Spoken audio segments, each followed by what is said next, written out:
Radhe Radhe everyone. आज की video में हम जानेंगे कि पुत्रदा एकादशी का व्रत कब और कैसे करना है, व्रत में पूजा हम कैसे करेंगे, पूरे दिन की दिनचर्या क्या रहेगी और व्रत का पारण हमें कब करना है।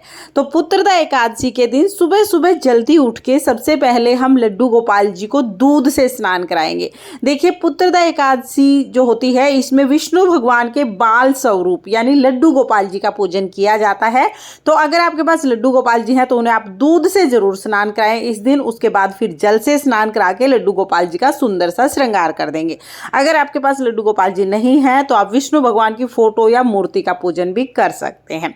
तो यहाँ पर हमने लड्डू गोपाल जी को सुंदर सा तैयार करा दिया है। सावन मास के शुक्ल पक्ष में जो एकादशी आती है ना, उसको पुत्रदा एकादशी कहते हैं।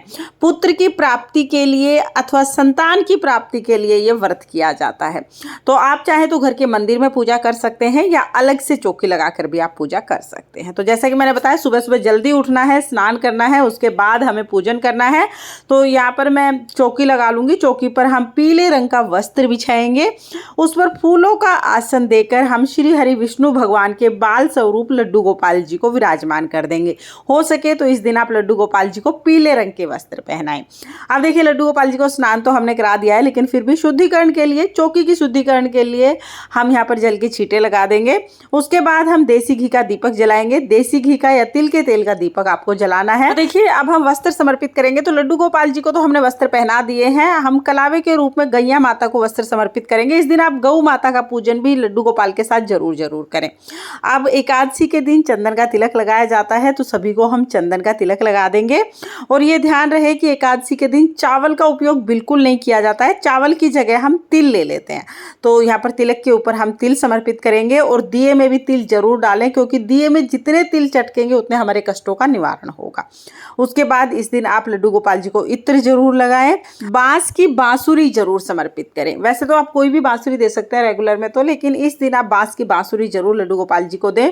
सुंदर सुंदर फूलों से लड्डू गोपाल जी को सजाएं। और जैसा कि मैंने आपको बताया, अगर लड्डू गोपाल जी नहीं है तो श्री हरि विष्णु भगवान की फोटो या मूर्ति का पूजन आप करें। फिर हम भोग समर्पित कर देंगे। तो भोग में आपको दूध जरूर समर्पित करना है। पुत्रदा एकादशी के दिन दूध का प्रयोग ज़्यादा से ज़्यादा किया जाता है।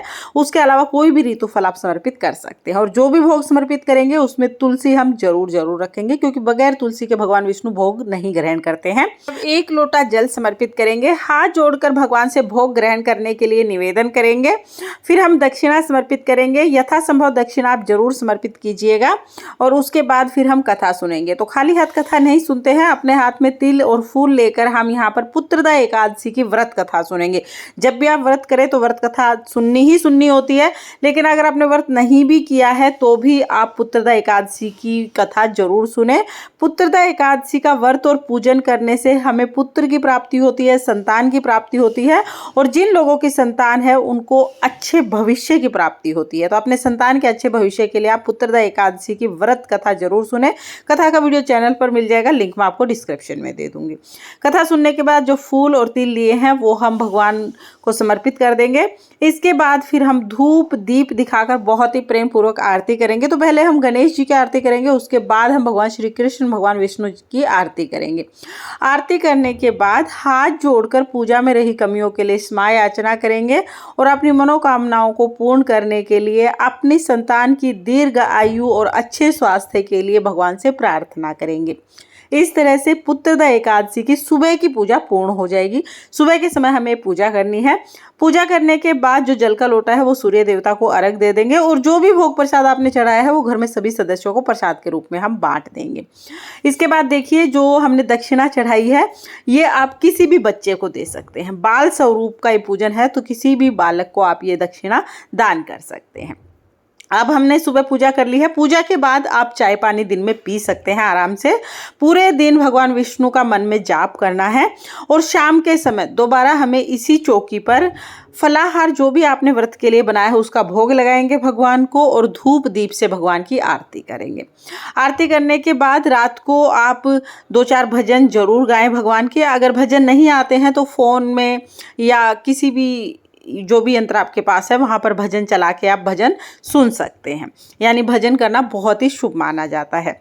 आप चाहें तो रात्रि जागरण भी कर सकते हैं, लेकिन अगर रात्रि जागरण नहीं कर पाते हैं, पूरी रात नहीं जग पाते हैं, तो 2, 5, 7 भजन आप जरूर गाएं और सुने। इसके बाद अन्न हमें ग्रहण नहीं करना होता है, शाम के समय फलाहार ही ग्रहण करना होता है। अगले दिन हमें व्रत का पारण करना है। तो देखिए, जो पुत्रदा एकादशी है वो इस वर्ष उदय तिथि के अनुसार 16 अगस्त 2024 को मनाई जाएगी। तो 16 अगस्त को हमें व्रत करना है। व्रत का जो पारण है वो 17 अगस्त को किया जाएगा। 17 अगस्त को सुबह 5:41 से 8 बजे तक आप व्रत का पारण कर सकते हैं। देखिए, 17 अगस्त को सुबह 8:30 बजे के बाद त्रयोदशी तिथि आरंभ हो जाएगी, इसलिए 8:30 बजे का इंतजार ना करें, 8 बजे तक आप व्रत का पारण कर लें। देखिए, व्रत का पारण कैसे करना है, तो द्वादशी के दिन सुबह सुबह स्नान आदि करके आप जहाँ पर आपने चौकी लगाई है वहां पर दिया जलाएंगे, भगवान को भोग लगाएंगे।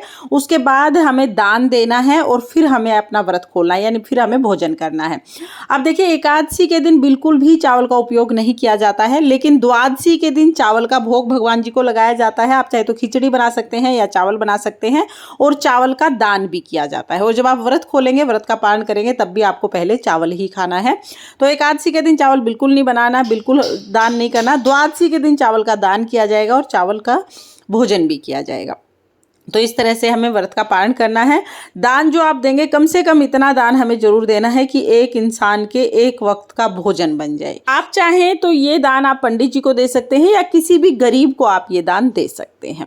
तो दान देकर फिर हम व्रत का पारण कर लेंगे। इस तरह से व्रत का पारण होता है।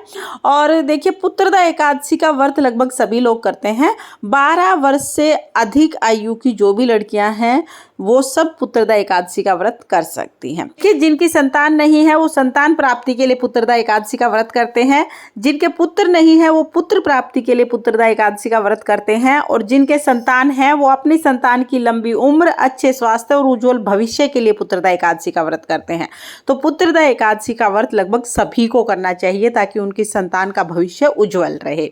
तो फ्रेंड्स, अगर आपने व्रत किया है तो आप पूजन करेंगे ही, लेकिन अगर आपने व्रत नहीं भी किया है तो भी आप पुत्रदा एकादशी के दिन भगवान विष्णु के बाल स्वरूप का पूजन जरूर करें। अगर ये वीडियो आपको पसंद आई हो, वीडियो आपके लिए थोड़ी बहुत भी यूजफुल हो, तो प्लीज वीडियो को लाइक कर देना।